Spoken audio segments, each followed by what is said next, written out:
Have you ever gone to a professional sports game and wondered how much money they make? Or have you gone and you have a job and you and your friend are out working and you're just like, man, I'm glad me and him are making the same amount of money because, you know, if they were making way more money than you for doing the exact same thing, wouldn't you get a little torqued? Well, that's what I'm here to talk about. My first point is athletes get paid a ridiculous amount more than the other people that they play with. Like LeBron James just signed a $154 million contract.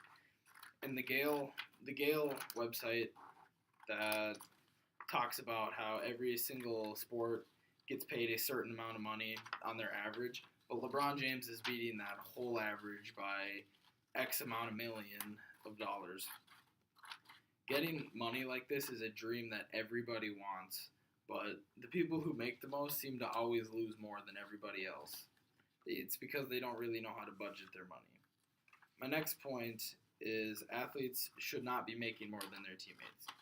The Quintessentially People article talks about how they're paid with contracts and that they're still paid even if they get hurt. I believe that everybody should be paid on a base salary and that their overtime pay should come from the minutes that they put in the sport. Or another way they could do it is put every athlete on a tier system. Like the tier 1 athletes get paid X amount of money, and the tier 2 athletes get paid below them, and the tier 3 get paid even less, and then you have the rookie contracts below that. Point number 3 is what happens when you do end up paying athletes more than their teammates. Then tempers start to flare and other people get angry for being paid that much.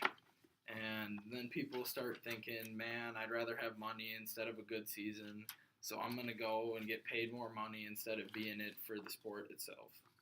For example, Le'Veon Bell is one that was with the Pittsburgh Steelers, and he just wanted to be paid, and he didn't even play the whole last season because he couldn't get the contract he wanted to be paid for. So now he left, and his hometown his home crowd he was with just does not like him anymore. They don't have any more respect for him just because he wants the money. And just like in my interview with Tommy Butler, we talked about how Le'Veon Bell was just how he threw away that year of his life, and he doesn't know what it's like to just he doesn't have the passion for the game anymore. So next time when you're watching a professional sports game, you should ask yourself if your favorite player is in it for the money or if they're in it for the love of the game.